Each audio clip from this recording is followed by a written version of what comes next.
chair of the Barrett Honors College. I didn't realize you were the chair. This is a very important position. He's also a Department of Philosophy affiliate. He received his BA degree in philosophy from UC Berkeley and his PhD from UC Santa Cruz, and his dissertation was on Plato. His research interests include social political philosophy with emphasis on Habermas, if I'm saying this correctly, and environmental philosophy. He teaches an upper division honors course called Nature in Context that is concerned with the intersections of ecology and philosophy. This is an area that is very, very near and dear to many humanists. So without further ado, let's welcome Dr. Donald Beggs.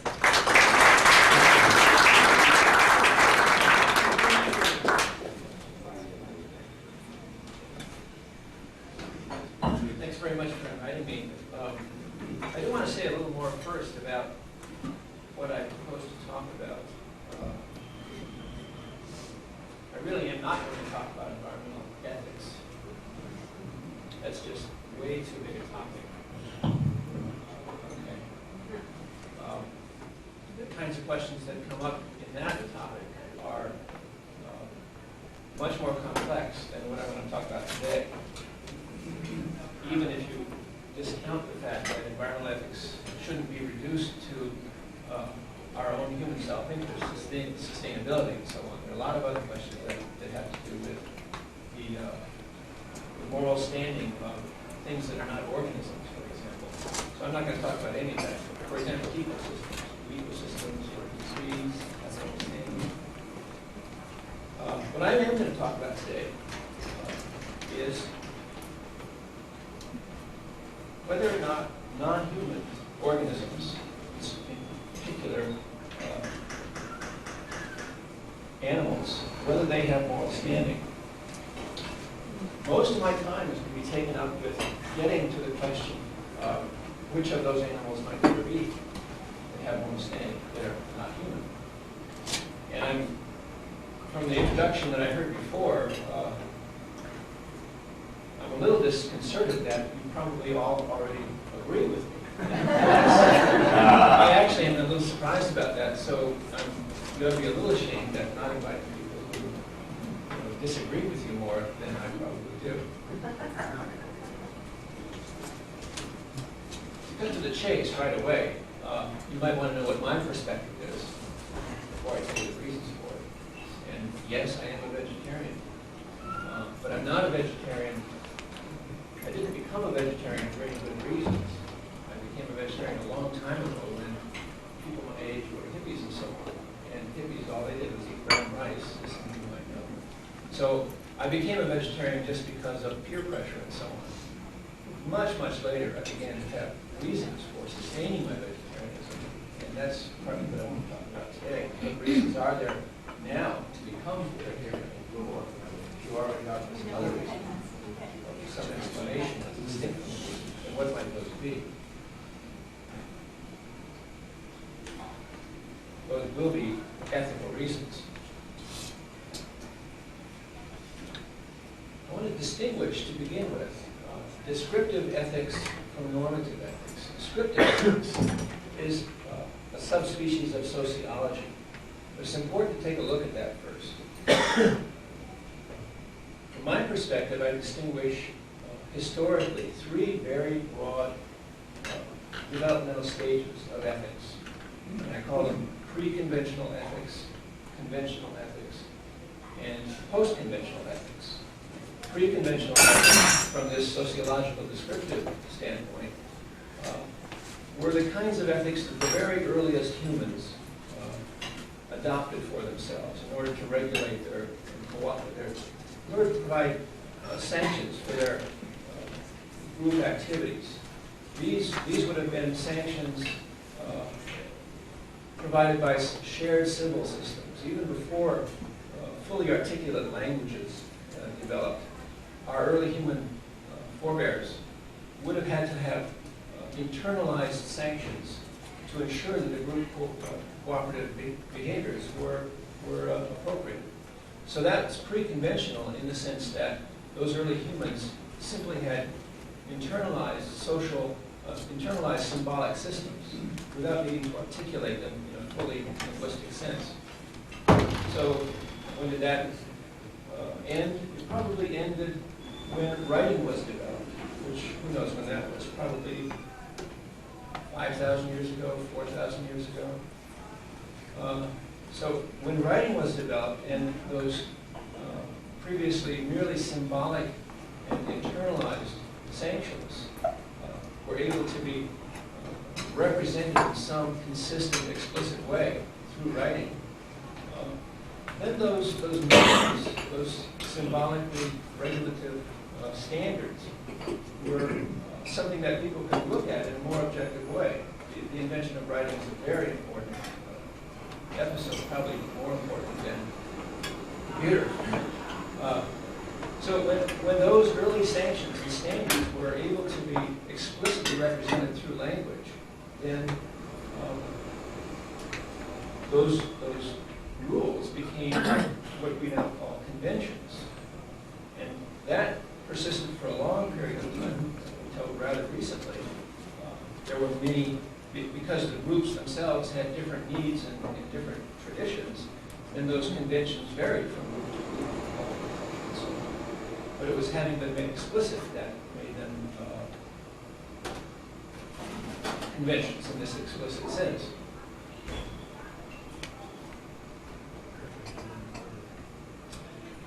Post-conventional ethics is that it arises from the kinds of problems that arise when the conventional rules have become explicit and the need to apply them in particular contexts, the need to interpret them in various ways, becomes self-reflective. Then those rules become questionable. So post-conventional ethics arises when people no longer merely accept the conventional rules, they start questioning them. That probably happened, it happened irregularly up until the Enlightenment.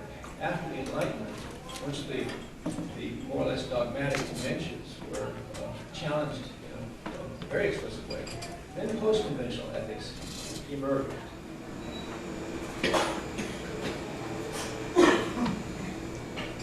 What I'm calling norms are those rules that people have reasons to follow. If you don't have reasons that you can defend, then you're in bondage to your socialization and to your impulses. If you do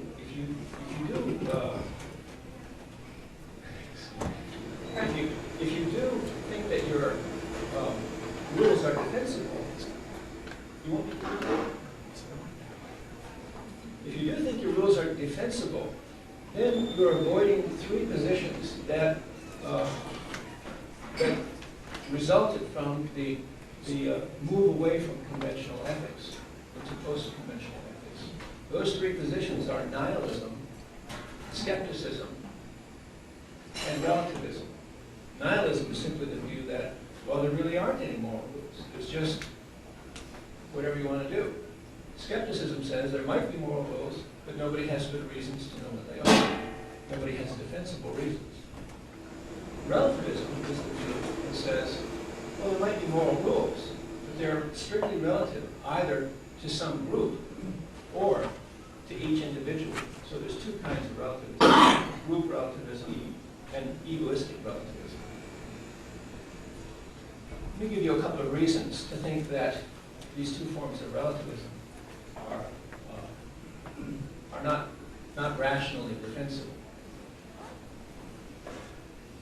If group ethical relativism is the defensible position, then that means there are experts, because some people are going to know the rules better than others, and they're going to be able to apply the rules better than others. So just like physicians are experts in healthcare, if group ethical relativism is the right answer to post-conventional ethics, then there's going to be experts in that. And those are the people that we ought to identify and listen to, and in fact, ought to act according to their interpretations. If you're a thinking person, that sounds very suspect. If you think that is suspect, then you're moving away from the view that post-conventional ethics is properly seen to be a form of group ethical relativism. If there is, again, if there is group ethical relativism is the right answer, then it follows that some people know the answers better than others, and they should tell everybody else what the right answers are. If you're a little skeptical about that, then perhaps you think that egoistic relativism is the right answer.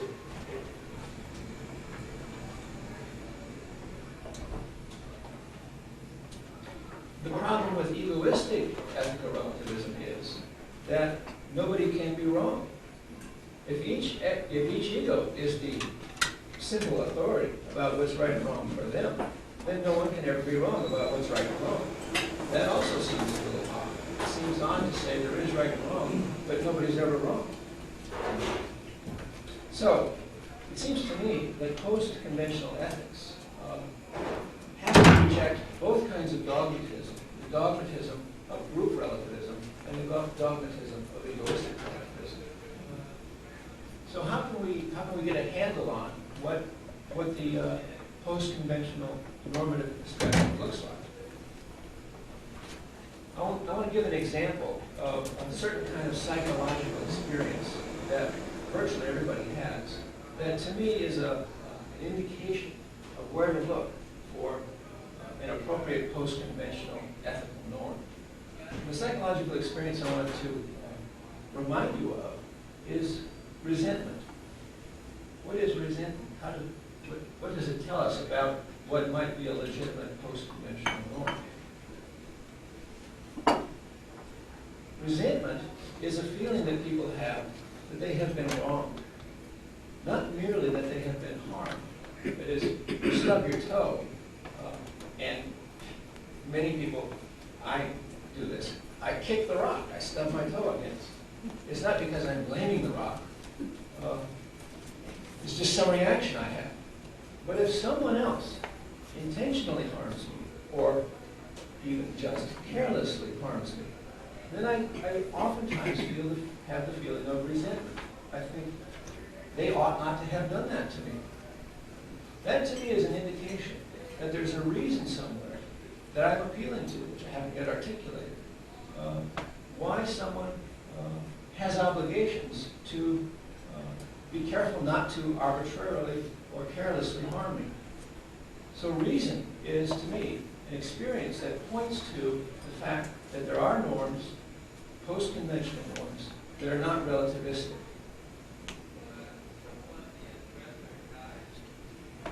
So if there are such norms, then there's what I call a moral domain. That is, the moral domain now is, I'm going quickly, but the moral domain won't be, if what I've said so far is right, it won't be merely the group I happen to belong to, nor will the moral domain be me. So I've excluded group relativism and egoistic relativism. So what is the moral domain then, if it's not merely my group or me? To try and articulate that, I have to put some definitions out. First definition that I'd like to put out is a definition of welfare, not in the social political sense, but with reference to initially what is welfare for an organism of any kind. Welfare is what's actually good for something. What's actually, really, in fact, good for some organism. Now, what do goods of organisms consist in? Well, they consist in certain physiological states, things like nutrients, absence of disease, and so on. It consists in, so that would be a whole set of merely biological opportunities and biological elements. It consists also in certain sorts of affective states, states that are affectively characteristic of the kind of organism that something is. So, for example, for us, affective states like chronic depression are bad. Affective states like optimism, regulated by rational foresight, those are good. So certain kinds of affective states are characteristic of the welfare of certain kinds of things. So there's biological welfare, a dimension of biological welfare, a dimension of affective or psychological welfare. Moreover, for organisms like us, a whole range of sociological situations seem to be strongly contribute to our welfare. Thus, we pair off in very small groups, not necessarily traditional nuclear families, but we pair off into small groups that are deeply rewarding for the kinds of animals we are. And we don't need to go into explain why that is the case for us, but it is the case for us, that we have this third dimension, a sociological dimension, that picks out what things are in our welfare. And finally, again, just with reference to us, because it's a lot easier to think about us, because we know about us. Most of us know about us than we do about other kinds of animals. The fourth dimension of things that are in our welfare that I'll mention are certain kinds of cognitive states, which I'm going to say are different from affective states. It looks like it's more than merely rewarding to us to develop our cognitive capacities and other kinds of related talents that we have. It's part of our nature to move beyond our cognitive development that would come about without us subconsciously contributing to it. I'm appealing now to a thing that the philosopher Rousseau calls perfectibility. That is, the fact that we can dramatically change our perspective on things, and we can control what our cognitive perspective on things is. The fact that we can do that is part of our nature. So that's also part of our welfare, is creating opportunities and situations where we can change our cognitive states in that way.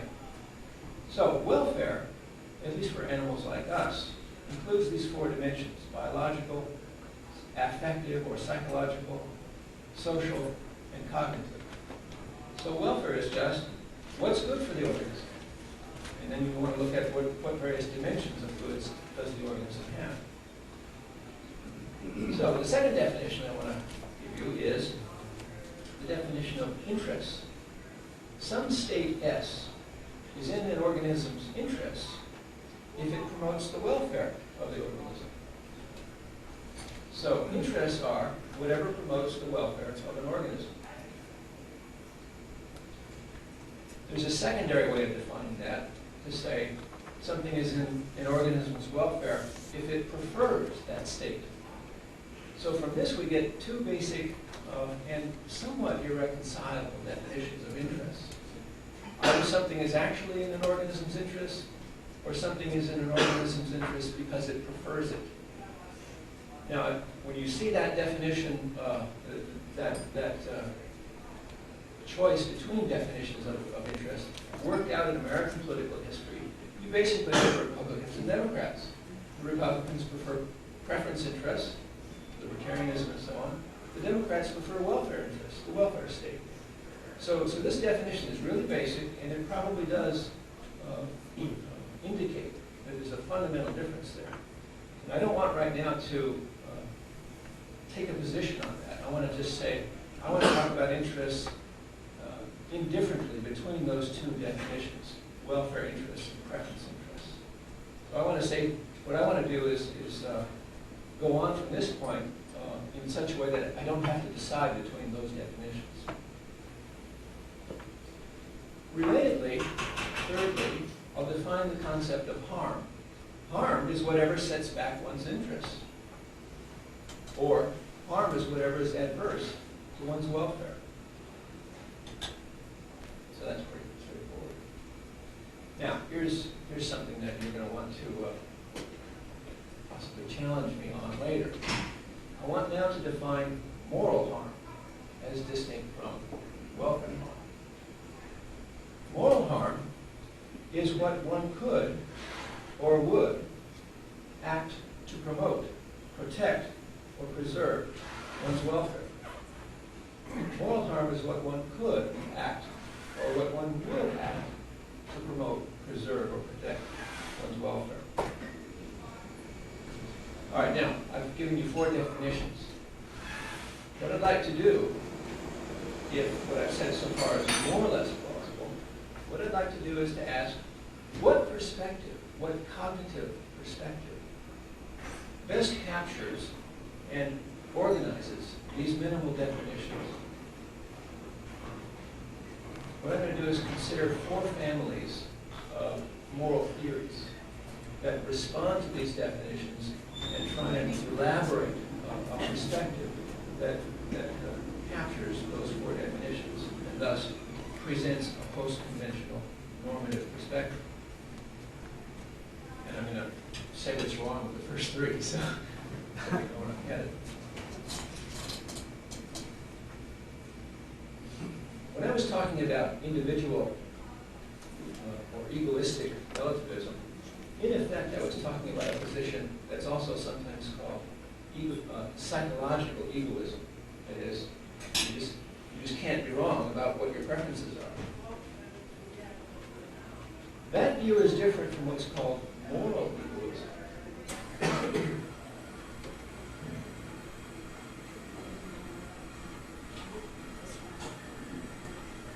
The view of moral egoism says somebody can be wrong about what's in their welfare. People can make mistakes.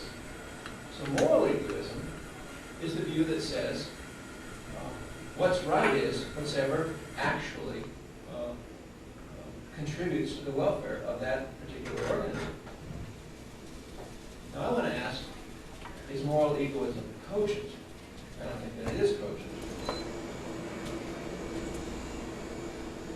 In fact, it's not cogent, I think, because if you look at the example of altruism, you find that altruistic behavior cannot be explained with reference to socialization. Think about it like this. I want to say, not all altruistic behavior can be explained with reference to socialization. This kind of view was put forward by somebody I saw on your website, David Hume. Hume thought that, that psychological egoism was simply a false view of human nature. That in fact we had altruistic impulses that can't be explained with reference to the socializations that occur to us because we live in small groups. And if that's the case, then moral egoism is simply false, because some altruistic behavior can't be explained with reference to socialization. So think about it like this. If there were no independent reason to help someone else in some particular case, then the agent's peace of mind that comes about from the altruistic behavior wouldn't result. In other words, there are some cases of altruistic behavior where the peace of mind that comes about because of the altruistic behavior, that couldn't happen unless there was some other reason for doing the altruistic thing than one's own satisfaction derived from being altruistic as a result of one's socialization. That says that there must be some other reason that an agent could have to do something altruistic other than what we could explain that causes their behavior because of their socialization. Now, if that's right, then moral egoism is false, because some altruistic behavior has reasons that are independent of one's socialization.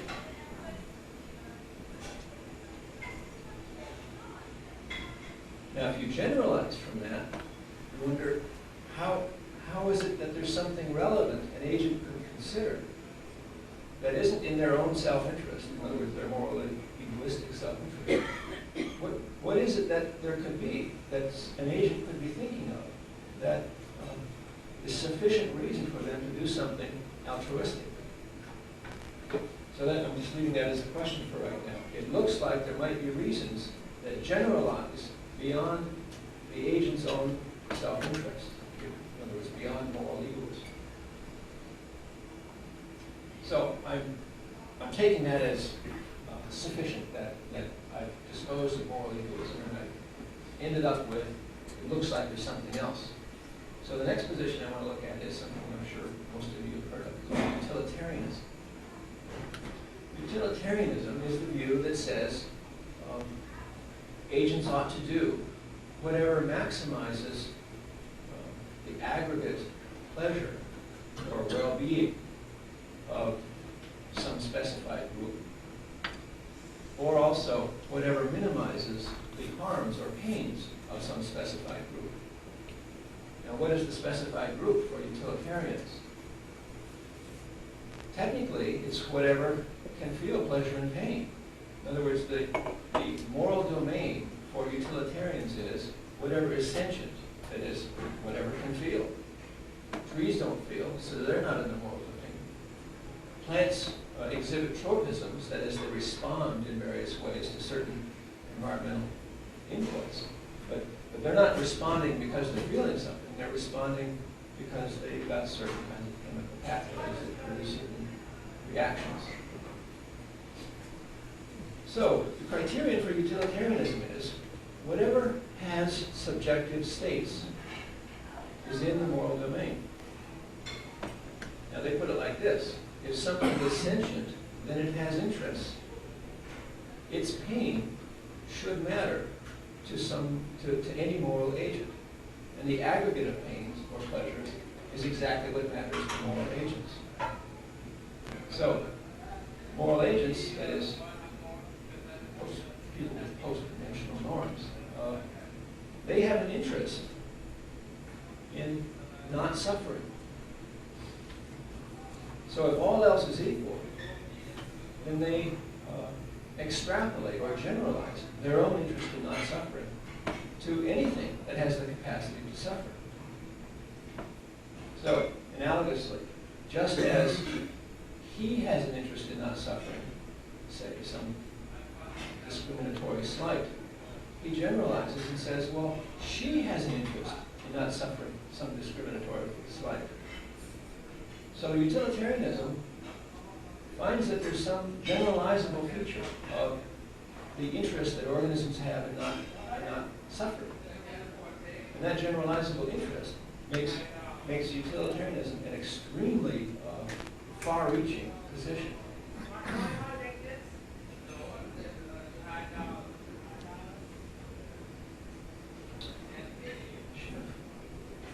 Do you remember what time I started? Okay. I'm going to speed it up a little bit. By the way, it's more fun and more interesting if you ask questions. So I'm going to speed up a little bit so that we can have a question and answer period. Philosophers, they're the most boring people you could invite to talk, because all we like to do is define things and put things in little boxes like that and grind logically that it comes out. That's kind of boring to most people. All right, let me move on to the third perspective, in contrast to utilitarianism. It's what I call a respect perspective. The respect perspective says the moral domain is constituted by whatever is an experiencing subject of a life. Now that's a little different from the utilitarian criterion. The utilitarian criterion said whatever is sentient. This raises the bar very much higher to say whatever is an experiencing subject of a life. That's what's in the moral domain. That's what moral agents have to consider when they're taking action. The key here is this notion of an experiencing subject of a life. The key to that is that the organism must have a certain psychological continuity over time. It must have some minimal states of memory. Not that they are reflexive memories, but that they are memories that persist from, and here I don't want to pin it down too much, persist from 1 minute to the next, or maybe from 1 day to the next. So anything that has that kind of enduring subjectivity, that's what this respect perspective says. Those are the kinds of things that are in the moral domain. Whatever is an experiencing subject of a life. So the utilitarian said, what's unique about me that makes me such that others ought to consider me when they do things? It's the fact that I'm sentient. This perspective says, what is it about me such that when others take actions, they should consider me? It's the fact that I'm an experiencing subject of a life. Not merely that I'm sentient, that I have a sort of enduring psychological state.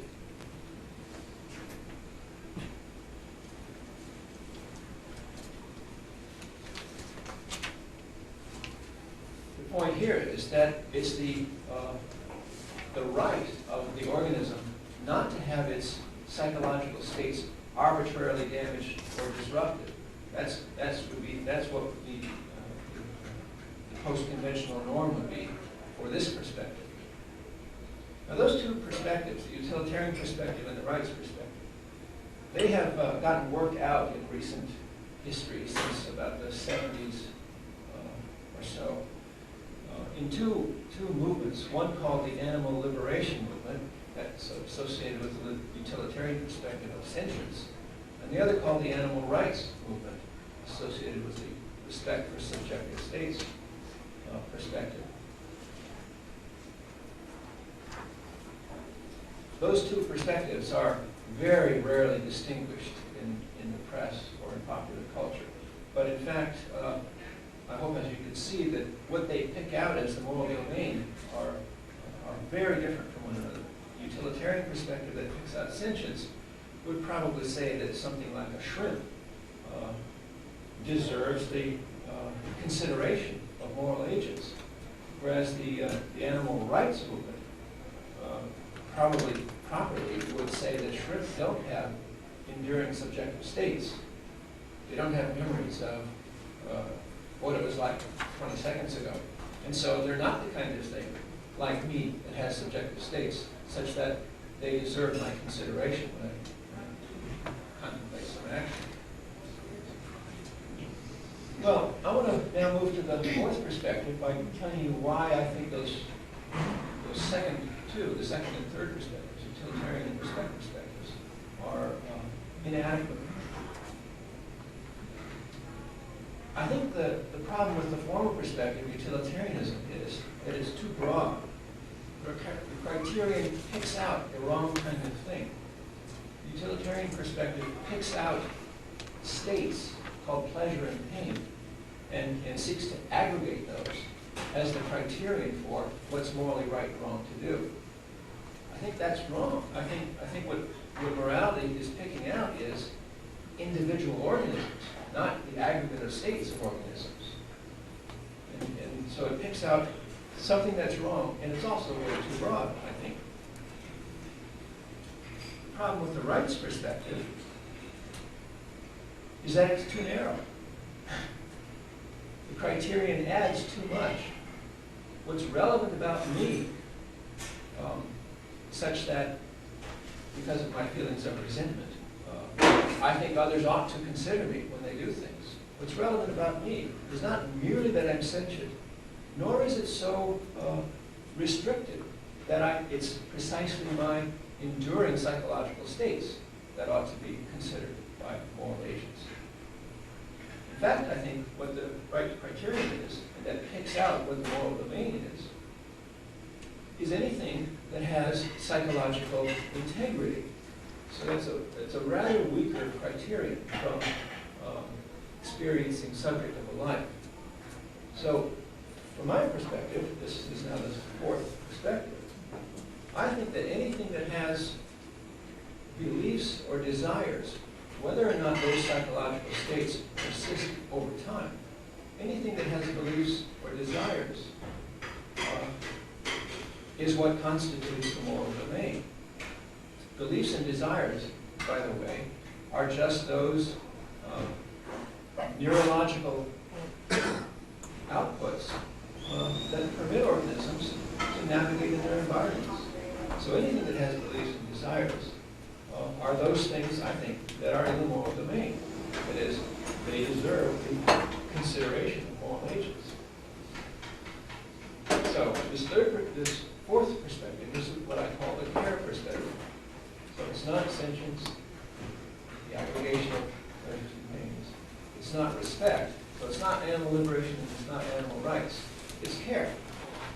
Moral agents ought to care for anything that have beliefs and desires.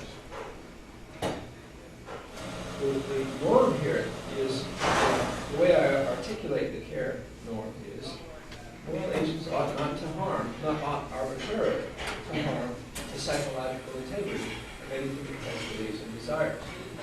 Psychological integrity has those beliefs and desires that actually could or would contribute to the welfare of the organism. So even a shrimp has desires. That is, the water's too saline here, and it wiggles over there. That's a desire. The best way to explain the behavior of the shrimp, it's not a mere tropism, like are exhibited in the night kingdom. The best way to explain the behavior of the shrimp when it wiggles out of the water that's too saline to get to water that's less saline is that it has a desire to get to a better balanced microenvironment.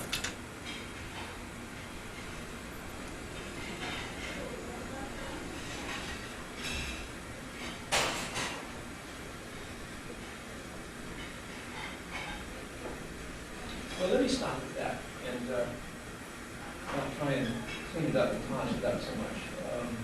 So what I've done is to present four perspectives: psychological egoism, utilitarianism, the respect perspective. And those second two are the animal liberation movement and the animal rights movement. And I've said that those, in my view, have problems. One's too broad, one's too narrow. They pick out the wrong members of what the moral domain is.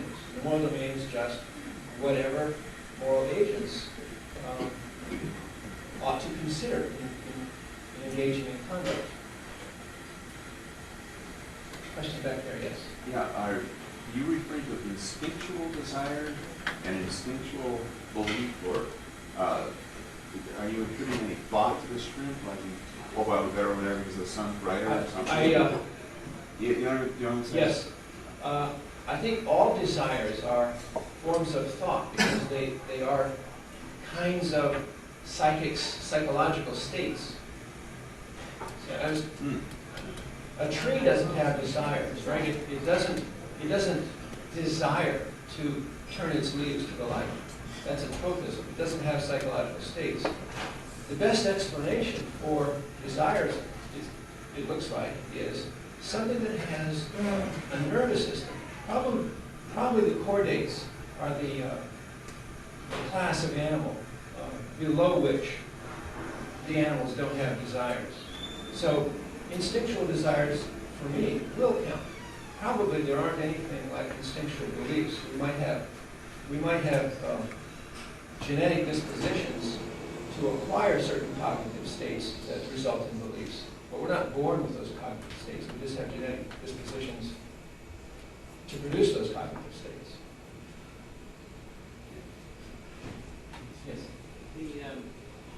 Well, no doubt we have genetic dispositions that produce not only cognitive states, but also behavior that may appear to be desired, that might actually result from unconscious. Is that within the moral realm?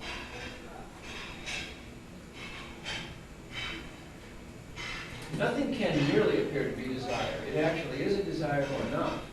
The next question is, aren't desires produced by a variety of factors, both endogenous and exogenous? And yes, they are. Well, we have evolved neurological positions that direct their behavior. The dispositions don't direct our behavior. The dispositions bring about certain cognitive and affective states that then result in our behavior. As a result, no, would you consider that our dispositions direct our behavior as a result of reacting to objects within our environment? I mean, part of evolution is developing these dispositions or reacting to things that are presented to us. And they're not necessarily I'm not sure if everyone heard the question there. It's, don't dispositions produce specific behaviors? And aren't dispositions outcomes of evolutionary processes? Is that right? I'm in complete agreement. I'm just trying to be a little more precise in saying dispositions don't cause behavior.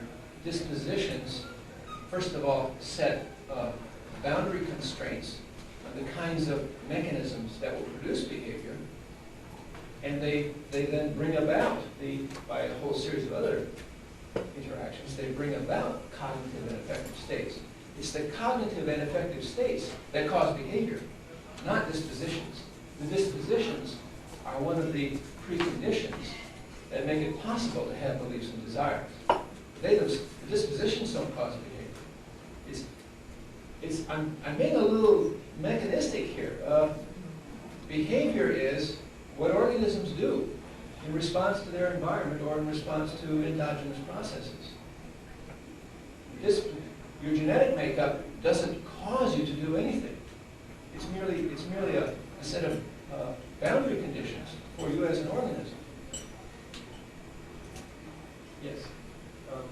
Don't all animals have a desire to eat those belly? I mean, they may not be something they think about. They know that they want food. Okay? So then wouldn't every living thing that's not a plant have desire? Well, and then would that mean that you can't eat chicken? I'm telling you from my perspective. Should not. From my perspective, since you heard me reject egoistic relativism, I think my perspective ought to be yours. I mean, that follows from what I said. Yes, you ought not to eat chickens, but how? You're also asking, where do you draw the line about those organisms in the animal kingdom that do and do not have feelings and desires, that is, merely have psychological states. They all have a desire to consume food. Yeah, see, as a philosopher, I'd like to get really literal and say there are some animals that, by the inadequacy of their neural mechanism, don't have psychological states.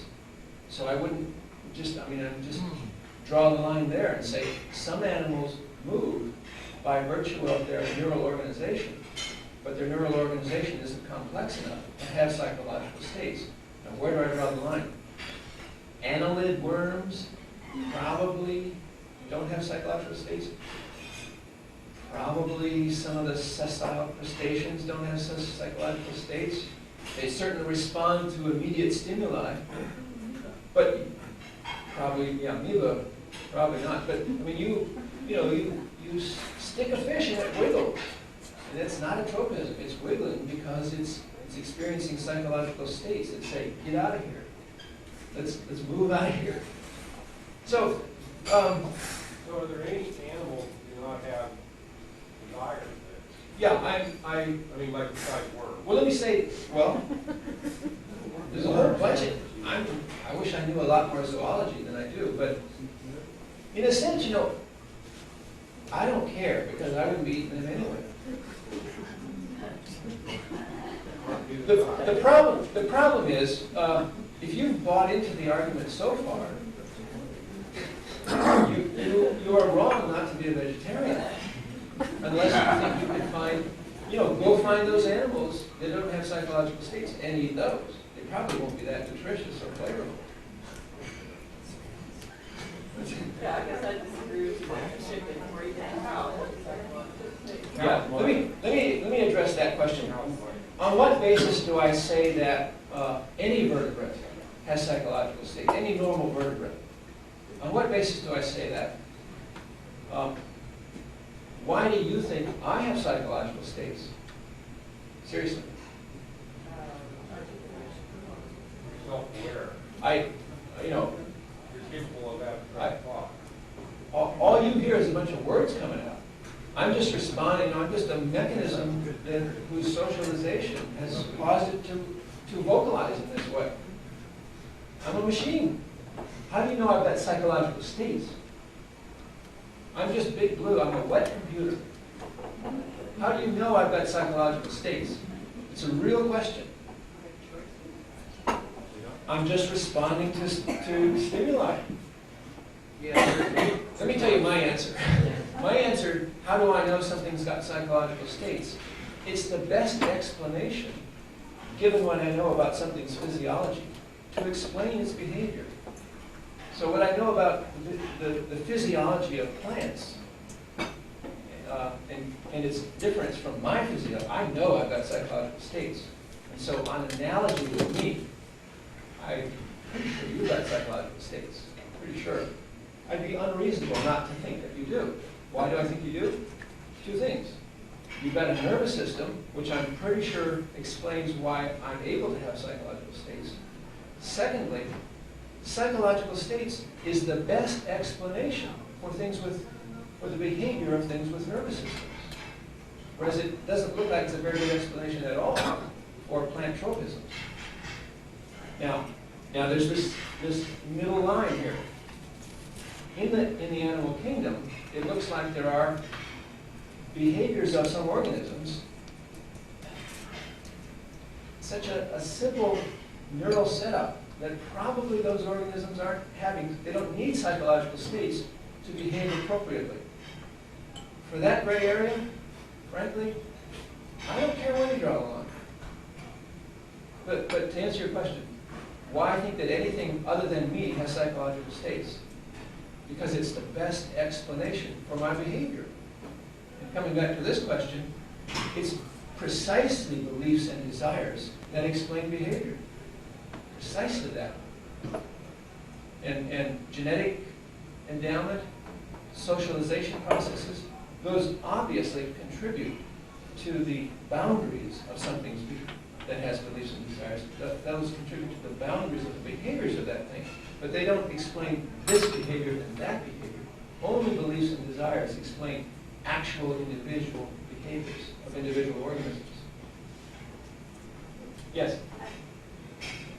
Most of my questions you've already answered, but I'm not going to say thank you for the reasons that you've given me today, but I do want to ask you, Einstein said something to the effect that those of us who have the privilege to know have the duty to warn and count. Where would that fall?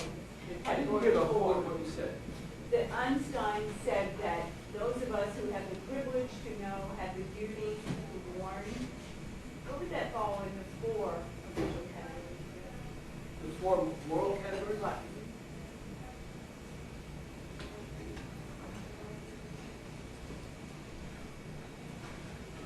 It could fall in any of the last three. It could be utilitarian, or respect, or care. But it's certainly post-conventional. So, anyone who says, we ought, or you ought, to do something, who is not feeling... It was something he was feeling. He wasn't telling us. Yeah. It was a comment about himself. Yeah. Without more information, we can't really pin down what the underlying normative perspective is. But to me, it's pretty clear that it's a post-conventional perspective. He's not just articulating the prevailing ethos of some group he's in. Yes?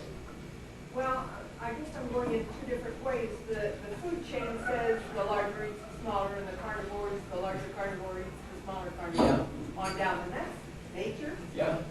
And then you come to our logic, which says that efficiency-wise, we are better to be eating grains because it takes less grain to feed us than it does to feed the cow, which feeds us. Yeah. Calorie-wise, and that's two different areas. That's got nothing to do with moral. Yeah. Well, prudence is part of morals. Self-interest is part of morality, I think. It's just that it's sort of a secondary rule. I mean, the whole point is morality is about the other. That was my point about rejecting moral egoism. It picks out the wrong moral domain. Moral egoism says it's only me who's in the moral domain, and all of you are my tools. You know, you are my tools. That's what moral egoism says. So prudence should be part of one's moral perspective. That just says, well, here's a member of the moral domain, like that one. Here's a member of the moral domain, so I ought to look out for his interests also. Just like I look out for your welfare. Prudence says, ego should look out for its own welfare. That's proper, I think. Way in the back, yeah. Yeah, you've spent a lot of time creating a category so that we can define what's in the moral domain. What complexity of a creature, that can then have desires or beliefs, and you say that's what's in the moral domain. However, we're acting on those. Are there other creatures besides man that are actors in the moral domain, that have other moral, does morality apply to other creatures besides man? Morality applies to anything that has beliefs and desires. Your question is pointing out that there's a distinction between moral agents and moral patients. I was defining what are the moral patients. Anything with beliefs and desires is a moral patient. Next question, what is a moral agent? Are only human beings moral agents? Well, on this planet, yes. Kant's famous answer to who are moral agents is anything that has reason. Probably we're not the only organisms in the cosmos with reason, but we don't have evidence for that. It's just some people think it's a probability. They would be moral agents too. Anything that has reason. Yes? So should we be spending our time teaching the lions not to eat zebras, but developing like soy base? Well, no, I just meant to answer that question by saying, and this comes back to the question of the food chain, only moral agents have obligations. No, I'm not saying they're not agents. I'm saying we're agents, and we can affect the welfare of the zebra by training the lions. It's not the lion's responsibility. It's our responsibility. But that's not in the interest of the lion, is it? Why not? Because the lion's welfare is precisely to We have distinctive contributions to those kinds of ecosystems.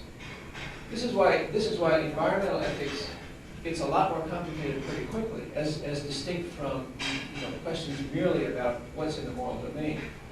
The lion has a distinctive contribution to make to an ecosystem where lots of other creatures with beliefs and desires are participants. So we, by the same logic, we could also make contributions to the ecological domain by killing and eating animals if the conditions were right. If that, maybe so, yeah. But then you're not looking so much at a class of animals as particular organisms. That's the point about morality, is it's particular organisms. You don't want to inculcate aversions to sexist or racist behavior in yourself for some absolutely general reason. It's because actual individual persons are harmed by not inculcating those adverse behaviors in yourself. So it's individual organisms that are members of the moral domain. So true enough, there might be cases where harming the welfare of some organism is the right thing to do. Or like eating roadkill with our... Perhaps. Once again, though, I mean, if you take seriously any part of what I've been saying, factory farms they're like, they're very bad things. Yes? Does an organism have to have beliefs and desires, or does it enough just to have desires? Good question. I don't know about that. I am still thinking about that, actually. The question was, is it enough that something have desires? Everything wants to eat. So everything above the level of the norm Yeah. is off limits according to that. Yeah. The reason I suspect that beliefs have to be part of it is because what I'm picking out as what constitutes the moral domain is, how do I explain the behavior of things, of agents? I explain the behavior of agents because they experience a desire and they see what they have to do to satisfy the desire. Seeing, and I'm using the metaphor now because I suppose that they need to have eyes, but they have input from their environment that is processed in light of the desire they feel. Processing the input from the environment in order to satisfy the desire. That's what I'm calling the belief. So the neural system takes input from the environment in order to satisfy the desire, to see how to satisfy the desire. As opposed to a cognitive belief, like if I go over the hill here, there'll be grass. Well, that's a very complex belief. Right.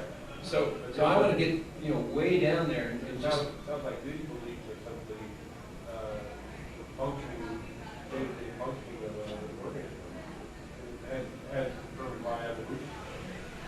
all of it is determined by evolution. Sure. Product of evolution. Yeah, all of it is a product of evolution. The question is, has evolution produced organisms that have psychological states that I call beliefs that are necessary for that organism to fulfill its desires? It could be as simple as, I'm going to fill my belly, there's something I can use to fill my belly there. As soon as you said, there's something I can use to fill my belly, that psychological state's saying there. That's a linguistic demonstrative. There. It's outside of me. As soon as you've got that, you've got a belief. A belief is any psychological state that could be right or wrong. Those anglerfish, the other little fish coming along here has a false belief. That's how they get caught. So the little fish coming along that's going after that thing hanging off the end of the anglerfish, that other little fish has a false belief. That is to say, it's got inputs from its environment that it thinks are going to enable it to satisfy a desire that it's feeling. So it's a really good question, and I haven't really decided, but I think beliefs are necessary because that's the level of psychological complexity that is required to explain what I'm calling behavior, and not mere passive responsiveness to stimuli. Yes? At one point, you said the best possible explanation was something for your psychological Yeah. state. Yeah. Well, couldn't you apply that reasoning then to say, well, the best explanation for the millions of people who believe in God is that there is a God? Is that the best explanation? I think that's not the best explanation. It is an open question whether or not beliefs and desires are the best explanation for the behavior of vertebrates. That's an open question. Is it the best explanation? Well, we have to now engage in this discussion and argument. What are possible better explanations for the specific behaviors that you see vertebrates engaged in?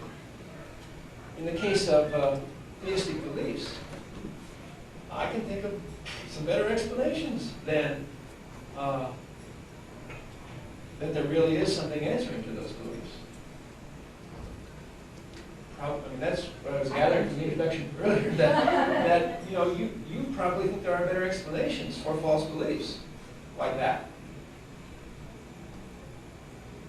It isn't, in other words, it isn't.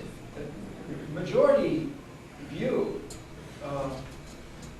isn't necessarily, at higher levels of cognition, once you get cultural factors and historical factors at work, historical and cultural factors producing complex cognitive states, there's no reason to think that those kinds of complex cognitive states are simply responding to the accuracy of what they believe to be the case.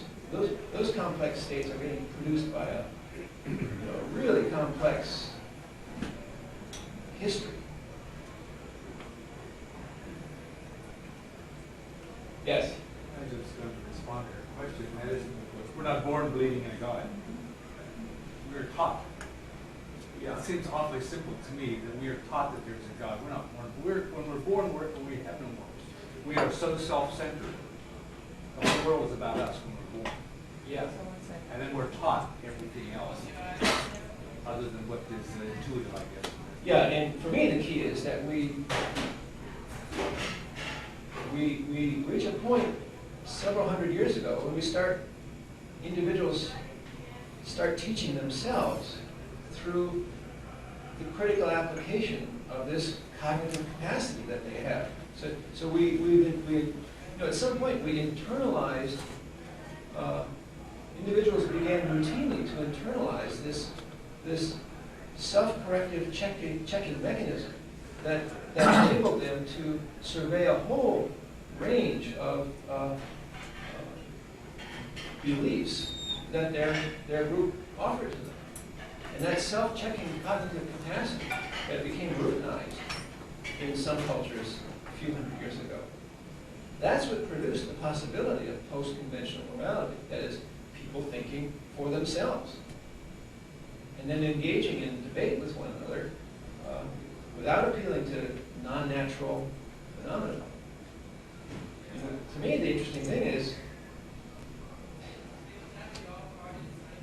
it results in the conclusion of vegetarianism, among other things.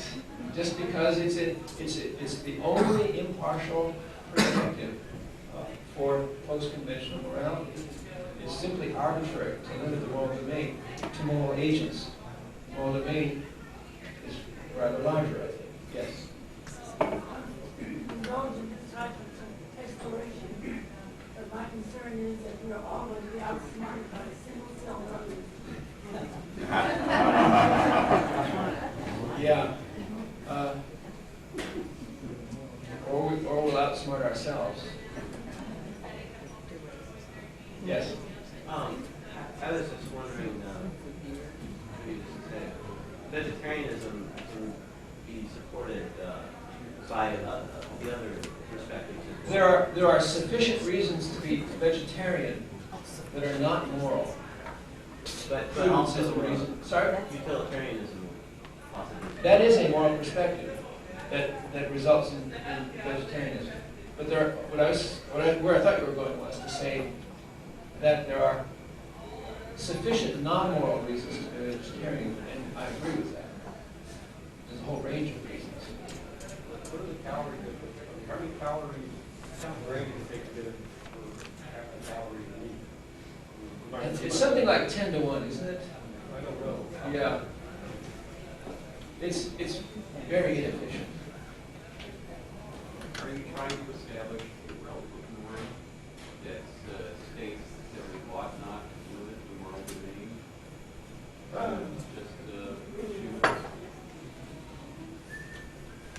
How can you look at it in that perspective? I think the question is, in what sense, I mean, I'm rephrasing, in what sense is my perspective not still relativistic, although the relativism of my group is no longer bound to a particular culture because I'm invoking reason. Right? There's a subgroup of people who put reason before, and its impartiality, before other considerations. So how is that itself not a kind of relativism? I guess I wouldn't object to phrasing it that way, except that once you give reason that role, then no one is arbitrarily excluded. Whereas the point about relativism is other organisms like us are arbitrarily excluded from the moral domain. That's how group relativism works. So it is relativistic in a certain sense because it's historically conditioned.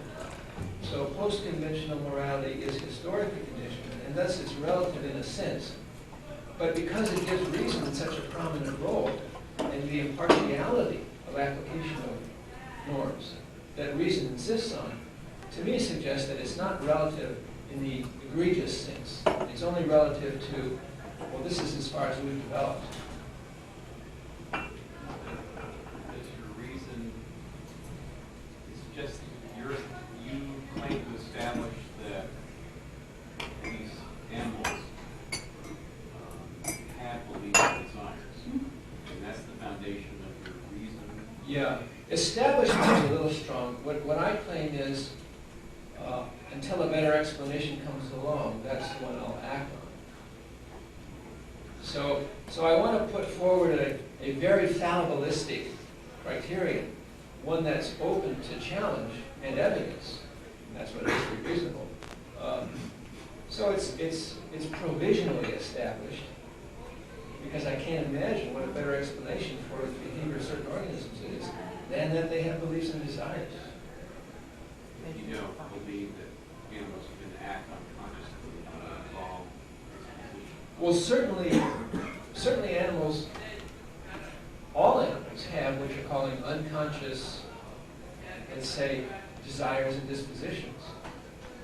For the animal to act, as Freud taught, those desires have to become conscious. Right? So maybe there are mechanisms that transform unconscious desires to conscious ones. No unconscious desire, every unconscious desire that produces behavior is producing behavior that has got desires that are producing the behavior in the current moment of that organism. But the organism has no sense of historical self. I'm trying to encompass that kind of organism. That was my problem with the respect perspective, is that it requires organisms to have memory of a moment ago, a few minutes ago. And what I'm trying to get at is organisms that I'm calling agents, that is, things that move because they have beliefs and desires, they don't need to have memories in order to have beliefs and desires. Maybe you want to say, well, it sees the shadow of the predator, and so as it moves away, it has to remember that it saw the shadow of a predator. So memory in that trivial sense, that organisms have to retain memories for short periods in order to properly guide their activity. But what I don't want to say is that organisms need to have memory of themselves or of where they were yesterday, even if they don't think of themselves as having been there yesterday. Just there was something there yesterday. So I want to broaden it beyond what memory restricts it to, so that I can capture what it is I think about me that deserves your consideration, namely the fact that I've really got desires and beliefs. That's what I think you need to take into consideration when you do things that could possibly affect me. Yes? Okay. So much their question. Since the majority of the human race seems to believe in some version of God, does that indicate the belief in supernatural is intuitive? Indicate what? Does it indicate that a belief in supernatural is intuitive in human beings? The question is, given the fact that there's such a long tradition of theistic belief and it's so widespread, isn't that evidence that there's a disposition or an intuition that God exists? Well, let's say yes. Let's say the belief in a non-natural parent, is conducive to our survival, because we need to have hope. And we don't see any reason for hope if there's not some non-natural parent. So the answer would be yes, there is an instinct for belief in a non-natural parent, a non-natural, non-material parent, probably. Now, we still want to say, well, is that a true belief? We have the belief naturally, let's say, just for the sake of argument. What follows from that? Nothing yet follows about the truth of the belief. It just says that we've got it naturally. So last question, yes? Yeah, it's all great and good that you don't eat chickens, but where do you stand on abortion? Abortion. Choice. I thought you were going to ask me, why am I wearing leather shoes? I can't see your feet. Huh? What? I can't see your feet. But that's all, I always get that question. Why did I eat eggs? No bacon, but why did I eat eggs? Because they de-meat those chickens, you know. And why am I wearing leather shoes? Well, for another time I'll do that.